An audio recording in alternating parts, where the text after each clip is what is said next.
Hello good morning to all. आज जिस topic के बारे में डिस्कस करेंगे उसका नाम है किरचॉफ का नियम।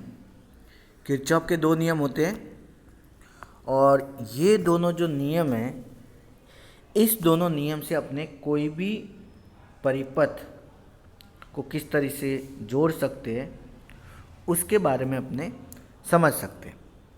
तो इस किरचॉफ के नियम के अंदर कुछ बातें हैं, उसके बारे में पहले पढ़ेंगे। सबसे पहले संधि। संधि का मतलब क्या होता है? तो संधि का मतलब है कि कोई भी एक परिपथ है और इस परिपथ के अंदर एक कोई बिंदु है जहाँ पे बहुत सारे वायर आके मिल रहे हैं। जैसे मान लो एक वायर है ये, दूसरा वायर ये और तीसरा वायर ये, तीनों अलग अलग जगह पे जा रहे हैं। जैसे मान लो ये धारा आई है, I1 है, इस साइड धारा जा रही है I2, ठीक है। फिर इस साइड धारा जा रही है I3।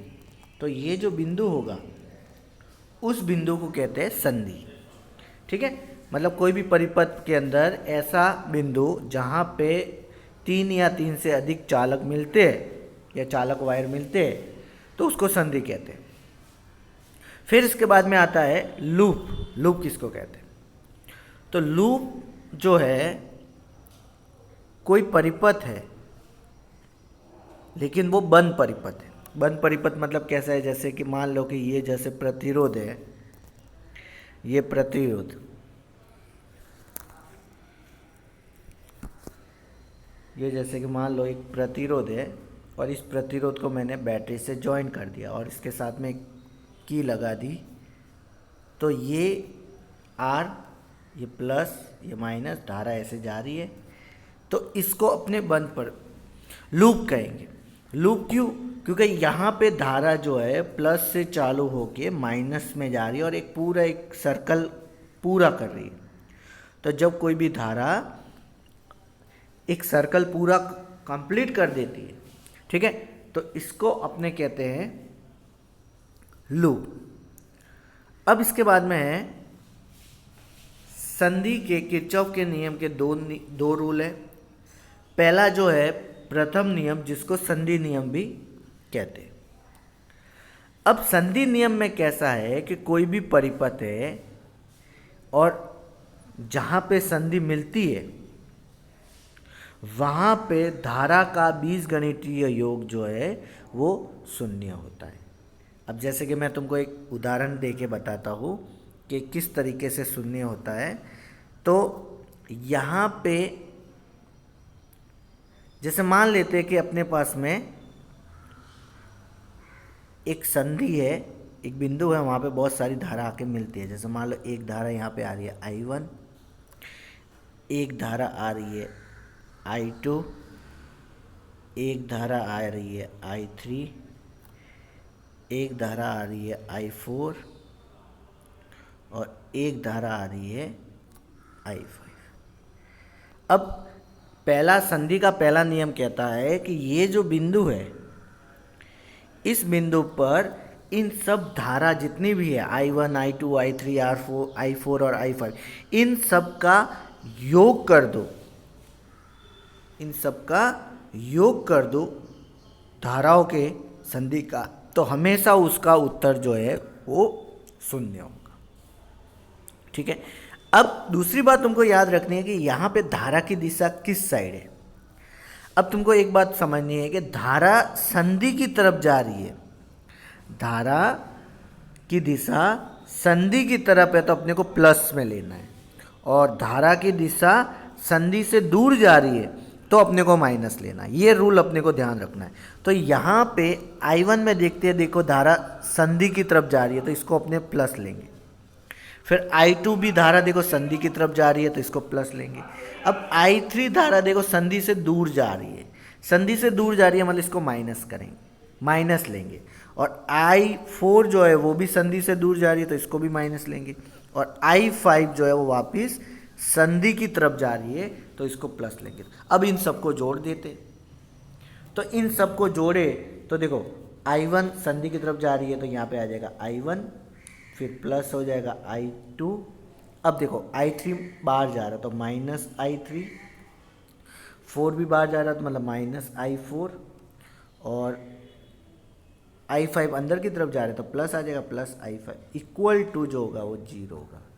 मतलब इन सब का जो योग है वो अपने क्या होगा, 0 होगा। अब एक तो ये हो गया, इसीलिए यहाँ इन सब का जो बीजगणितीय योग है उसको सिग्मा आई माना। मतलब सिग्मा आई जो है इन सब का जोड़, तो इसका सबका जोड़ जो है वो अपने को क्या मिलेगा, 0 मिलेगा, बराबर। फिर इसके अंदर एक ऐसा भी कहा है कि इस संधि पे जितनी धारा निकल रही है, निर्गत धारा, और जितनी धारा आ रही है, ये दोनों धारा समान होती है। मतलब जितनी धारा निकल रही है मतलब I4 और I3 से धारा निकल रही है, और I1, I2 और I5 से धारा आ रही है, तो आने वाली धारा जो होती है वो निकलने वाली धारा के बराबर होती है, इक्वल होती है, ठीक है।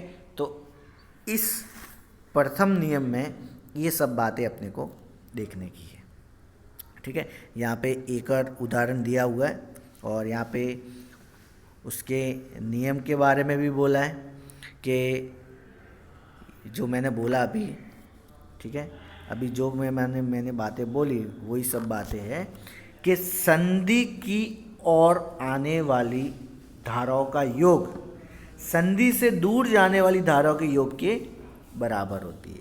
मतलब धारा जो बाहर आ रही है या अंदर जा रही है तो अपने उसको बोलेंगे इनकमिंग। तो अंदर आने वाली धारा मतलब आई इनकमिंग बराबर जो होगी वो बाहर जाने वाली धारा मतलब आउट गोइंग।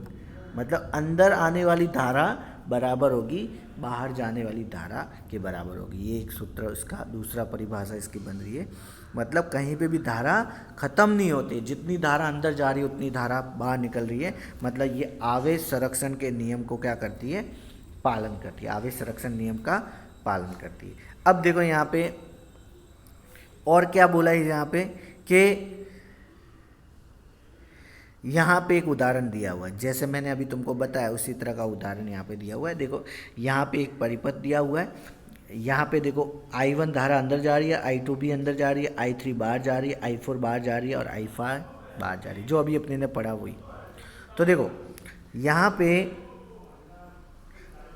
पे जो मैंने अभी बताया कि जो धारा अंदर आती है उसको धनात्मक लेना है और बाहर जाती है उसको ऋणात्मक लेना है। तो देखो I1 plus I2 minus I3 minus I4 plus I5 equal to क्या होगा, 0।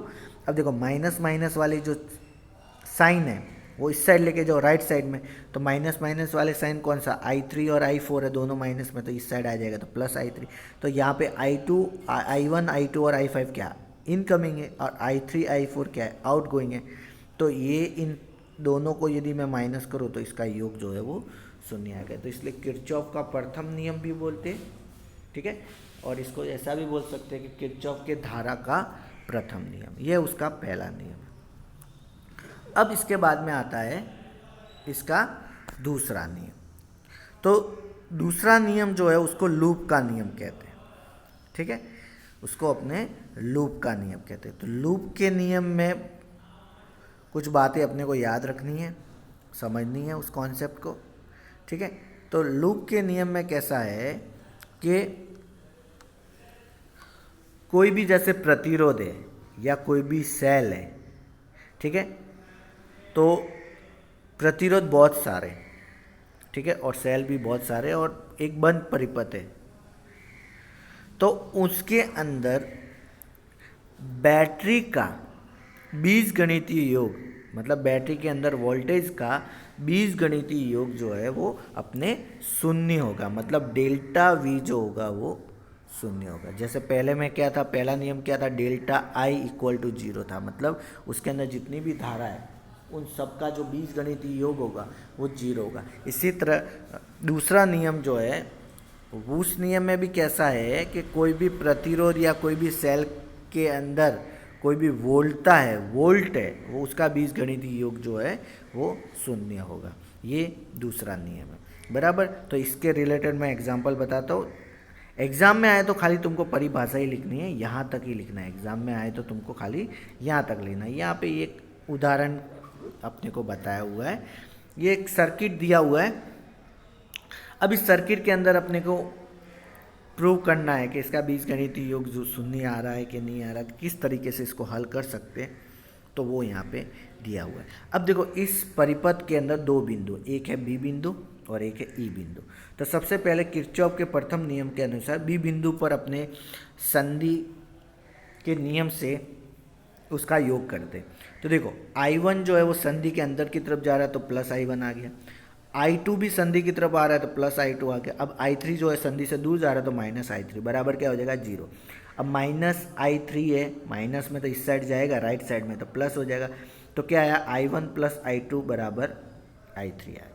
ठीक है, इसी तरह ई संधि पे क्या आ रहा है, देखो I1 बाहर की तरफ जा रहा है मतलब माइनस I1 आएगा, I3 अंदर की तरफ आ रहा है तो प्लस I3 और I2 भी बाहर जा रहा है मतलब माइनस I2। तो यहाँ पे माइनस वाली चीज़ें जो है वो इस साइड लेके जाएंगे तो इसका भी हल क्या होगा I1 प्लस I2 बराबर I3। तो दोनों जो देखो दोनों सेम ही है, मतलब संधि बी और संधि ई दोनों जगह पे लूप का जो नियम है वो समान लग रहा है, मतलब धारा जो है समान प्रवाहित हो रही है। अब इसके बाद में है कि इस परिपथ के अंदर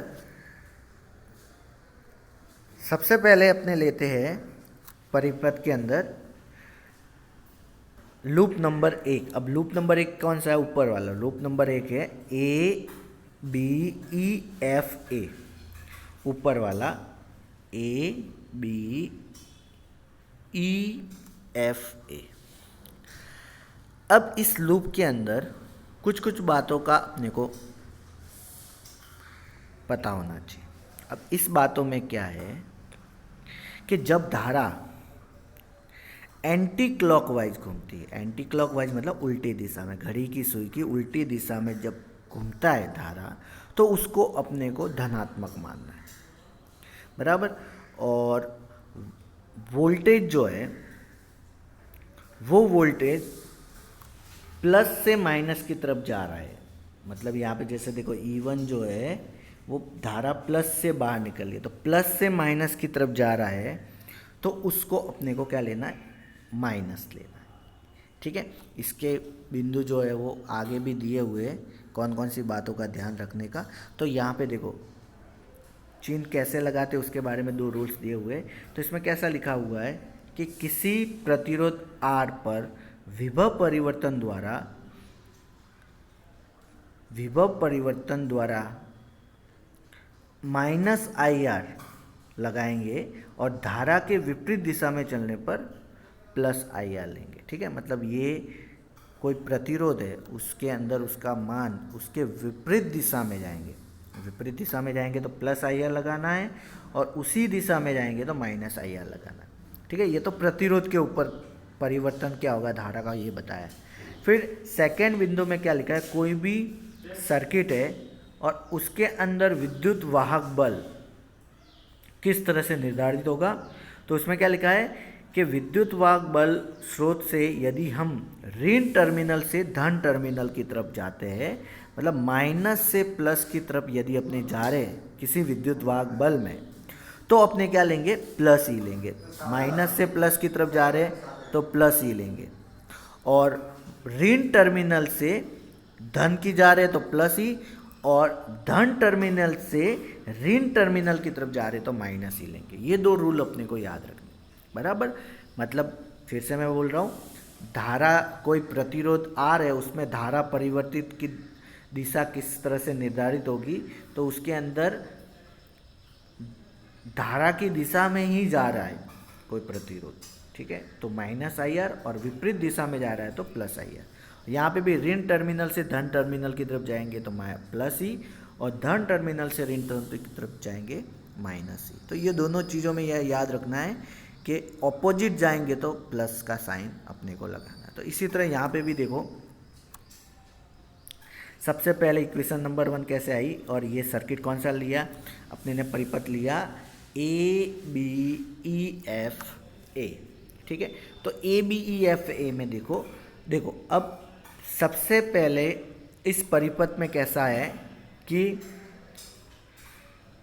वोल्टेज E1 है, तो वोल्टेज E1 में धारा कहाँ से निकल रही है, प्लस से, तो प्लस से निकल रही है मतलब धन टर्मिनल से ऋण टर्मिनल, तो अपने ने बोला था कि धन से ऋण जाएगी तो -E1, तो ये यहाँ पे -E1। अब आगे जाके धारा क्या है, I1 धारा कहाँ से निकली है, R1 से निकली है, बराबर। तो I1 धारा R1 से निकली है, तो ये देखो विपरीत दिशा में जा रही है, ठीक है। तो यहाँ पे क्या आ जाएगा, +I1 R2, और फिर आगे जाके धारा I1 जो है आगे जाके बी परिपथ में नीचे देखो धारा I3 हो गई, I3 फिर R3 के अंदर जाएगी तो आ जाएगी I3 R3 बराबर क्या हो जाएगा 0, क्योंकि ये बंद लूप बना रहा है, तो बंद लूप जो होता है उसका योग हमेशा 0 होता है, तो ये पहली इक्वेशन होगी।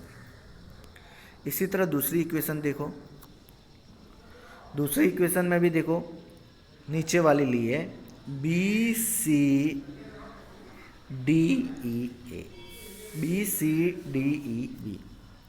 तो इसके अंदर भी देखो धारा जो है वो धनात्मक सिरे से उसी दिशा में जा रही है, तो यहाँ पे माइनस लेंगे तो देखो यहाँ पे आ जाएगा -I3 R3, फिर आगे जाके धारा I2 R2 है तो -I2 R2, और ये जो है E2 ये आगे जा रहा है क्लॉकवाइज ही चल रहा है, इसलिए अपने इसको प्लस में लेंगे तो E2, तो इसका भी बराबर क्या हो जाएगा 0 हो जाएगा। तो इस तरह से अपने कोई भी लूप के मान का सर्किट अपने बना सकते हैं। तो ये एक उदाहरण है अपने, तो उस उदाहरण को तुम इस तरीके से समझ सकते हो, ठीक है। अब इसके बाद में है सबसे जो इम्पोर्टेंट पार्ट है, सबसे इम्पोर्टेंट पार्ट है, और वो इम्पोर्टेंट पार्ट है अपना व्हीटस्टोन ब्रिज, बहुत इम्पोर्टेंट है एग्ज़ाम पॉइंट ऑफ व्यू। और व्हीटस्टोन ब्रिज जो है वो बहुत बार एग्ज़ाम में भी पूछा हुआ है, तो उसका मान किस तरह से मिलेगा तो उसके बारे में अपने देख लेते हैं, ठीक है। अब व्हीटस्टोन ब्रिज में सबसे पहले क्या है, इस व्हीटस्टोन ब्रिज के अंदर 4 प्रतिरोध लगे हुए, R1 R2 R3 और R4, 4 प्रतिरोध लगे हुए, ठीक है। और इन चारों प्रतिरोध को एक अरेंजमेंट में बैटरी को ज्वाइंट किया है और की लगाई है। अब इस व्हीटस्टोन ब्रिज का जो आविष्कार है वो 1843 के अंदर साइंटिस्ट व्हीटस्टोन ने ही किया था, इसीलिए इसी के नाम पर उसका जो नाम है वो व्हीटस्टोन ब्रिज बना। अब व्हीटस्टोन ब्रिज जो है वो क्या ज्ञात करने के लिए अपने ने यूज़ करते, तो व्हीटस्टोन ब्रिज में ऐसा है कि यहाँ पे 4 प्रतिरोध दिए हुए हैं, R1 R2 R3 और R4। इस चारों प्रतिरोध में से मान लो कि एक प्रतिरोध का मान अपने को नहीं पता, कोई भी हो सकता है, R1 भी हो सकता है या R4 भी हो सकता है, तो 4 प्रतिरोध में से कोई भी एक प्रतिरोध का मान अपने को नहीं पता और 3 प्रतिरोध के मान दिए हुए, तो व्हीटस्टोन ब्रिज के नियम से अपने उस 4th वाले प्रतिरोध का मान भी ज्ञात कर सकते, ठीक है। मतलब 3 प्रतिरोध के मान अपने को दिए हुए और 4th प्रतिरोध के मान अपने को नहीं पता, तो 4th प्रतिरोध का मान ज्ञात कर सकते हैं, ठीक है। मतलब अपने को सिद्ध क्या करना है, सिद्ध करना है I1 बटे में R1 R1 बटे में R2 बराबर R3 बटे में R4, ठीक है। तो इसके अंदर सबसे पहले जो अभी आगे अपने ने पढ़ा सर्किट कैसे बन सकता है उसके बारे में अपने सबसे पहले समझते हैं। तो सबसे पहले अपने प्रतिरोध लेते हैं, अपने भाग कौन सा लेते हैं, ए बी डी ए वाला, मतलब इसका लेफ्ट साइड वाला भाग। अब इसको सर्किट को पहले एक बार समझ लेते हैं। तो इस सर्किट को ध्यान से अपने समझते हैं, ठीक है। तो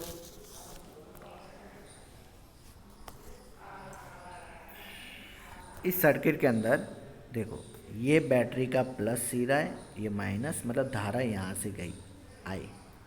अब आगे जाके ये बिंदु पे दो वायर हैं, तो धारा जो है वो दोनों में बढ़ जाएगी। धारा बढ़ जाएगी मतलब एक साइड I1 गई, एक साइड I2 गई। मतलब कहने का मतलब क्या हुआ कि I बराबर हुआ I1 प्लस I2, ठीक है।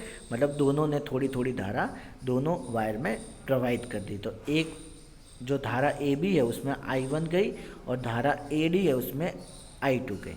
अब आगे जाके एक और वायर अंदर की तरफ जा रहा है, तो एक और वायर अंदर की तरफ जा रहा है, तो इसको मान लिया I3। तो यहाँ से आ रहा था I1 में से I3 BD वायर में गया, तो आगे कितना जाएगा, तो सिंपल सी बात है, I3 को माइनस कर देंगे I1 से, तो I1 माइनस I3 जो धारा होगी वो आगे वाले परिपथ के अंदर पास होगी। तो BC के अंदर धारा जो प्रवाहित होती है वो होगी I1 माइनस I3।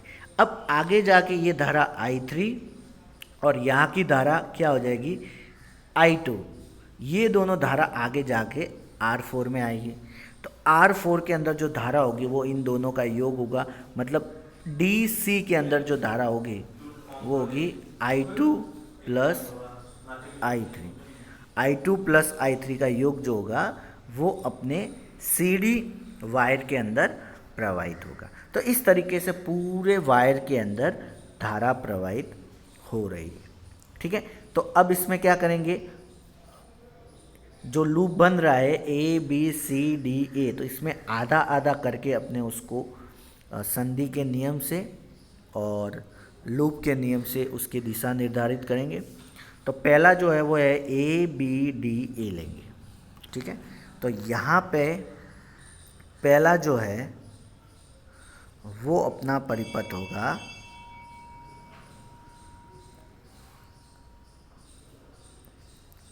ABDA, पहला वाला, ठीक है, पहला वाला,